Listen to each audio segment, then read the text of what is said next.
Welcome to life good channel. ஹாய்ப்பா, எல்லோரும் எப்படி இருக்கீங்க? இன்றைக்கி பெங்களூரில் சின்ன சின்ன ஹோட்டல்களில் பண்ணக்கூடிய மஷ்ரூம் பலாவ், எஸ்பெஷலி சண்டே மட்டும் தான் அந்த மஷ்ரூம் பலாவ் பண்ணுவாங்க. டேஸ்ட் நல்லாயிருக்கும். வாங்க அது எப்படி பண்ணுறதுன்னு பார்க்கலாம். ஒரு மிக்ஸி ஜாரில் தேவையான அளவு புதினாவும் கொத்தமல்லியும் சரிசமமாக எடுத்துக்கலாம். காரத்துக்கு ஏற்ற மாதிரி பச்சை மிளகா, அப்புறம் இஞ்சி பூண்டு எல்லாத்தையும் நல்லா நைஸாக அரைச்சி எடுத்துக்கலாம். அதுக்குள்ளே ஒரு குக்கர் எடுத்து அதில் நெய்யும் கொஞ்சம் ஆயிலும் சேர்த்து நல்லா சூடு பண்ணிவிட்டு ஹோல் கரம் மசாலா எல்லாம் சேர்த்துட்டு நறுக்கி வச்ச வெங்காயத்தையும் நல்லா வதக்கிக்கலாம். அப்புறம் நம்ம அரைச்சி வச்சுருந்தோம்ல பேஸ்ட்டு, அதையும் சேர்த்து நல்லா வதக்கி விட்டுக்கலாம். அப்புறம் நம்ம எடுத்து வச்சுருந்த மஷ்ரூமையும் உருளைக்கிழங்கு சேர்த்துருக்கேன் நான் இன்றைக்கி. அது மஷ்ரூமையும் உருளைக்கிழங்கையும் சேர்த்து வதக்கி விட்டுட்டு ஒன்றோ இல்லை ரெண்டோ தக்காளி, ஜாஸ்தி போடக்கூடாது. தக்காளி போட்டுட்டு தேவையான அளவு உப்பு, கரம் மசாலா போட்டு நல்லா எண்ணெய் பிரிஞ்சு வர வரைக்கும் வதக்கிக்கலாம்.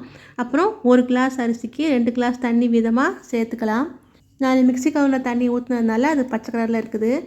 எல்லாத்தையும் சேர்த்து நல்லா கலந்துட்டு டேஸ்ட்டு பார்த்துட்டு, நான் இன்றைக்கி சாப்பாடு அரிசியில் தான் பண்ணுறேன். நல்லாயிருக்கும். பாஸ்மதி ரைஸ்லேயும் நல்லாயிருக்கும். நல்லா கலந்து விட்டுக்கணும். அப்போ தான் அந்த மசாலா எல்லா அரிசியிலையும் போய் சேரும். குக்கரை வச்சுட்டு ஒரு 3 விசில் போல் விட்டுட்டு விசில் அடங்குனதை எடுத்து பார்த்தோம்னா நல்லா சூப்பரான மஷ்ரூம் பலாவ் ரெடி ஆயிரும். சாப்பிட ரொம்ப டேஸ்ட்டாக இருக்கும். இது கூட வெங்காய பச்சடி வச்சு சாப்பிடும்போது இன்னுமே டேஸ்ட் சூப்பராக இருக்கும்.